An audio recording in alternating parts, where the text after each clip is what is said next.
ನಮಸ್ಕಾರ ಸ್ನೇಹಿತರೆ, ಎಲ್ಲರಿಗೂ ಶುಭೋದಯ. ನಮ್ಮ ಜನಧಾರೆ ಮೀಡಿಯಾಗೆ ಎಲ್ಲರಿಗೂ ಸ್ವಾಗತ.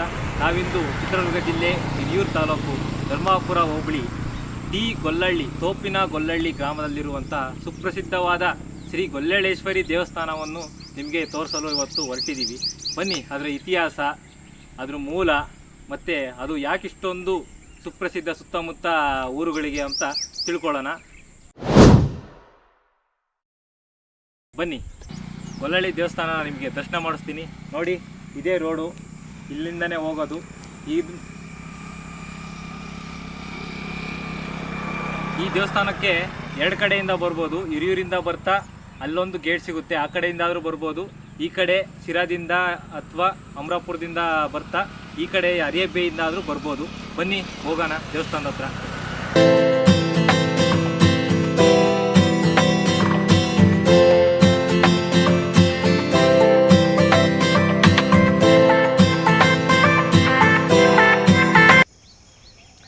ಸ್ನೇಹಿತರೆ, ಅಂತೂ ಗೊಲ್ಲಳ್ಳಿ ಗ್ರಾಮಕ್ಕೆ ಬಂದ್ವಿ, ತಾಯಿ ದರ್ಶನನೂ ಮಾಡಿದ್ವಿ. ಇದೇ ದೇವಸ್ಥಾನದ ಪಕ್ಕದಲ್ಲಿ ಒಂದು ರೋಡ್ ಬರುತ್ತೆ. ರೋಡಲ್ಲಿ ಈ ಕಡೆ ಪುರಾತನವಾದ ಒಂದು ಕಲ್ಯಾಣಿ ಇದೆ, ಅದನ್ನು ನಿಮಗೆ ತೋರಿಸ್ತೀನಿ ಬನ್ನಿ. ಅದು ಸುಮಾರು ಒಂದು 20-25 ಅಡಿ ಆಳ ಇರುವಂಥ ಕಲ್ಯಾಣಿ. ಇಲ್ಲಿ ದೇವಸ್ಥಾನದಲ್ಲಿ ಏನೇ ಉತ್ಸವ ನಡೆದರೂ ತಾಯಿ ಇಲ್ಲಿಗೆ ಬಂದು ಇಲ್ಲಿ ಕಲ್ಯಾಣಿಯಲ್ಲಿ ಸ್ನಾನ ಮಾಡಿಕೊಂಡು ಉತ್ಸವ ಹೊರಡೋದು ಒಂದು ಪ್ರತೀತಿ ಅಂತ ಇಲ್ಲಿನ ಸ್ಥಳೀಯರು ಹೇಳ್ತಾರೆ. ಬಟ್ ಇವಾಗ ಬರಗಾಲ ಆಗಿರೋದ್ರಿಂದ ಸಮ್ಮರ್ ಸೀಸನಲ್ಲಿ ನೀರಿಲ್ಲ. ನೋಡಿ ನೀವೇ, ಸುಮಾರು ಹತ್ತತ್ರ ಒಂದು 2000 ವರ್ಷ ಹಳೆ ಕಲ್ಯಾಣಿ ಅಂತ ಅನಿಸುತ್ತೆ ನನಗೇನ, ತುಂಬ ಹಳೇದು. ಇಲ್ಲಿ ವಿಶೇಷತೆ ಏನಂದರೆ, ಇನ್ನೊಂದು ಮಕ್ಕಳಾಗದವರು ಇಲ್ಲಿ ಬಂದು ಈ ಕಲ್ಯಾಣಿ ನೀರಲ್ಲಿ ಮುಳುಗಿದ್ರೆ ಮಕ್ಕಳಾಗ್ತವೆ ಅನ್ನೋ ಒಂದು ಪ್ರತೀತಿನೂ ಇದೆ. ಮತ್ತು ಹಲವಾರು ರೋಗ ರುಜಿನಗಳು ಈ ಕಲ್ಯಾಣಿಯಿಂದ ವಾಸಿಯಾಗಿದ್ದಾವೆ ಅನ್ನೋ ಒಂದು ಪ್ರತೀತಿನೂ ಇದೆ. ತಾಯಿ ಮಹಿಮೆ ಭಾಳಷ್ಟು ಸುತ್ತಮುತ್ತ ಗ್ರಾಮದಲ್ಲಿ ಭಾಳಷ್ಟು ಹೇಳ್ತಾರೆ. ಇಲ್ಲಿ ಪಕ್ಕದಲ್ಲಿ ಉತ್ತನೂ ಇದೆ. ಮತ್ತು ಮುಂದೆ ಹೋಗ್ತಾ ತಾಯಿ ಉತ್ಸವ ಹೊರಟಾಗ ಇಲ್ಲಿ ಬಂದು ಪೂಜೆ ಮಾಡಿಕೊಂಡು ಮುಂದೆ ದೇವಸ್ಥಾನದ ಹತ್ರ ಹೋಗುತ್ತೆ ಅನ್ನೋ ಒಂದು ಪ್ರತೀತಿ ಇದೆ. ಬಟ್ ಕಲ್ಯಾಣಿಯಲ್ಲಿ ನೀರಿಲ್ಲ.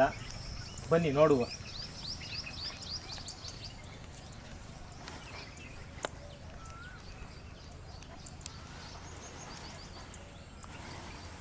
ನೋಡಿ ಸ್ನೇಹಿತರೆ, ಇದೇ ಗೊಲ್ಲಳ್ಳೇಶ್ವರಿ ತಾಯಿ ಸ್ನಾನ ಮಾಡುವಂಥ ಕಲ್ಯಾಣಿ. ನೋಡಿ, ಸುಮಾರು ಆಳ ಇದೆ, ಸುಮಾರು ವರ್ಷಗಳಿಂದ ನೀರಿಲ್ಲ ಅಂತ ಅನಿಸುತ್ತೆ. ದಯವಿಟ್ಟು ಆದಷ್ಟು ಸ್ಥಳೀಯರು ಬಂದಾಗ ಇಲ್ಲಿ ಪ್ಲ್ಯಾಸ್ಟಿಕ್ನ ಅವಾಯ್ಡ್ ಮಾಡಿ. ದಯವಿಟ್ಟು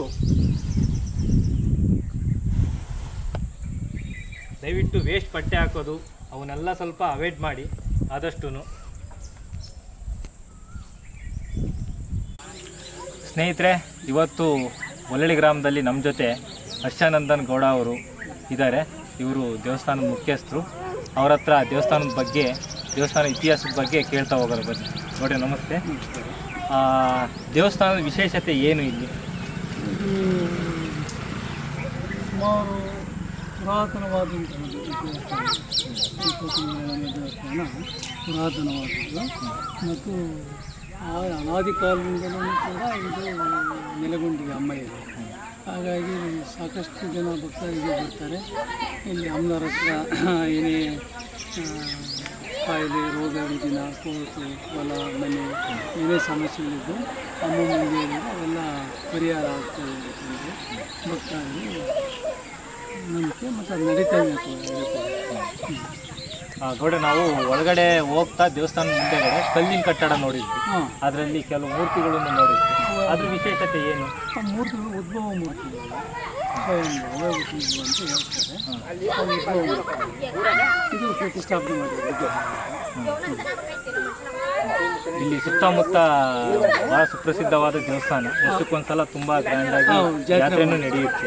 ಹೌದು. ಪ್ರತಿ ವರ್ಷ ಭಾರತ ಹುಣ್ಣಿಮೆ ಆದ ಮಂಗಳವಾರದಿಂದ ಶ್ರೀ ಅಮ್ಮನವ್ರದ್ದು ಜಾತ್ರಾ ಮಹೋತ್ಸವ ನಡೀತೈತೆ.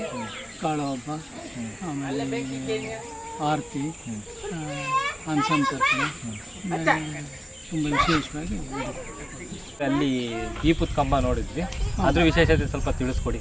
ಈ ದೀಪದ ಕಂಬ ಬಂದ್ಬಿಟ್ಟು ಹೆಚ್ಚಾಗಿ ದಕ್ಷಿಣ ಭಾರತದಲ್ಲಿ ಪ್ರಚಲಿತವಾಗಿದೆ. ಇದು ಉತ್ತರ ಭಾರತದಲ್ಲಿ ಕಡಿಮೆ, ದಕ್ಷಿಣ ಭಾರತದಲ್ಲಿ ವಿಶೇಷವಾಗಿ ದೀಪಸ್ತಂಭವನ್ನು ಮಾಡ್ತಾರೆ. ಅಲ್ಲಿ ಪ್ರತಿ ವರ್ಷ ವಾರ್ಷಿಕೋತ್ಸವದಲ್ಲಿ ದೀಪವನ್ನು ಹಚ್ತಾರೆ.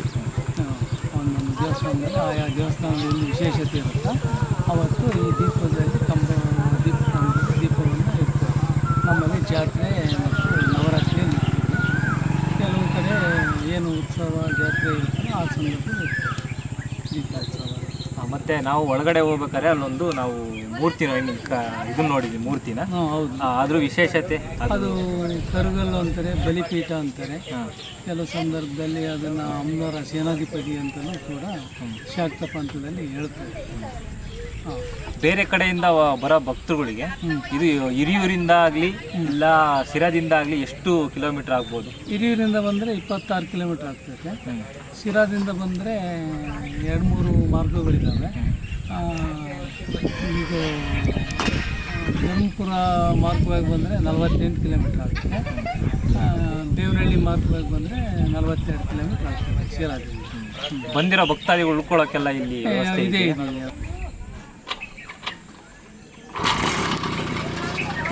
ಸಂಸ್ಕೃತಿಯಲ್ಲಿ ನಾವು ನದಿಗಳನ್ನ ಪೂಜೆ ಮಾಡ್ತೀವಿ, ಬಾವಿಗಳನ್ನ ಪುಷ್ಕರಣಿ, ಕಲ್ಯಾಣಿ, ಮಜ್ಜಿನ ಬಾವಿ ಅಂತೆಲ್ಲ ಪೂಜೆ ಮಾಡ್ತೀವಿ. ಆನಂತರ ಈ ಬಿಳೆಯಕ್ಕೆ ಗಿಡ, ನವಧಾನ್ಯ ನವಸಂಹಿತೆ ಅಂತೆಲ್ಲ ಅವನ್ನು ಕೂಡ ಪೂಜೆ ಮಾಡೋದು. ಈ ಜಂಬಿ ಗಿಡ ಪೂಜೆ ಮಾಡೋದು. ಆಮೇಲೆ ಅಂಬಿನೋತ್ಸವ ಅಂತ ಮಾಡ್ತಾರಲ್ಲ, ಆ ಜಂಬಿ ಮರಕ್ಕೆ ಮಾಡ್ತಾರೆ. ಬನ್ನಿ ಮರ ಅಂತ ಕರಿತೀವಿ, ಆಡು ಭಾಷೆ ಜಂಬಿ ಮರ ಅಂತ. ಹಾಗಾಗಿ ಪುಡ್ಲಿ ಮರ ಇದೆಯಲ್ಲ ಅಮ್ಮನ ಸ್ವರೂಪ ಇದು. ಇದಕ್ಕೆ ಬಳೆ ಅಥವಾ ಏನೇ ಕಟ್ಟಿದ್ರು ಕೂಡ ಅದು ಒಳ್ಳೆಯದಾಗ್ತದೆ. ನಮ್ಮ ಸಂಕಲ್ಪ ಈಡೇರುತ್ತೆ. ನಮ್ಮ ಉದ್ದೇಶಕ್ಕೋಸ್ಕರವಾಗಿ ದೇವರ ಸ್ವರೂಪವಾಗಿ ಮರಗಳ ಆರಾಧನೆ ಮಾಡ್ತೀವಿ. ನೋಡ್ರೆ ಇದು ದೇವಸ್ಥಾನ ಯಾವಾಗಿದ್ದ ಯಾವ ಮೂಲದಿಂದ ಬಂತು ಅಂದ್ರೆ ರಾಜಮಹಾರಾಜರ ಕಾಲದಿಂದನೂ ಇತ್ತು. ಭಾಳ ಪುರಾತನವಾದ್ದು. ರಾಜ ಮಹಾರಾಜರಿಗಿಂತಲೂ ಹಿಂದಿನದು. ಇದು ಉದ್ಭವ ಮೂರ್ತಿ. ಇದು ಅಮ್ಮನವ್ರಿಗೆ ಸ್ವಯಂಭೂ. ಇದು ಯಾರು ಪ್ರತಿಷ್ಠಾಪನೆ ಮಾಡಿದ್ದಲ್ಲ, ಇನ್ನೊಂದು ಅಲ್ಲ. ಅವರೇ ಉದ್ಭವ ಆಗಿ ಜನಗಳ ಲೋಕ ಕಲ್ಯಾಣವನ್ನು ಉದ್ದೇಶಕ್ಕೋಸ್ಕರ ಅವರು ಸ್ವಯಂಭೂವಾಗಿ ಉದ್ಭವ ಮಾಡಿಬಿಟ್ಟು ಜನಕ್ಕೆ ಒಳ್ಳೆಯದು ಮಾಡ್ಕೊಂಡಿದ್ದಾರೆ. ಯಾರು ಏನೇ ಕೇಳಿದ್ರು ಅವ್ರಿಗೆ ಆಶೀರ್ವಾದ ಮಾಡೋದು. ವಿಶೇಷವಾಗಿ ಮಕ್ಕಳಿದ್ದಾರೆ, ಮಕ್ಕಳನ್ನ ತೊಳೋದು. ರೋಗ ರುಜಿನ ಇದ್ದರೆ ಏನಾದರೂ ಇದು ಮಾಡೋದು. ನೋಡ್ರಿ, ನಾವು ಬಂದಾಗಿದ್ದ ಗಮನಿಸ್ತೆ ಸುತ್ತಮುತ್ತ ಇಲ್ಲಿ ಬಂದವರೆಲ್ಲ ಸ್ಟೇ ಆಗ್ತಾರೆ, ದೇವಸ್ಥಾನದ ಹತ್ರ ಇರ್ತಾರೆ. ಅದ್ರ ವಿಶೇಷತೆ ಏನು? ಈಗ ಕೆಲವ್ರಿಗೆ ಏನಾಗುತ್ತೆ ಅಂತಂದರೆ, ದೇಹದಲ್ಲಿ ಏನಾದರೂ ಒಂದು ಕಾಯಿಲೆ ರೋಗಗಳಿರ್ತವೆ, ಆಮೇಲೆ ಮಾನಸಿಕ ಕಾಯಿಲೆಗಳು ಇರ್ತವೆ, ನೆಗೆಟಿವ್ ವಾಮಾಚಾರ ಅದೆಲ್ಲ ಇರ್ತದೆ.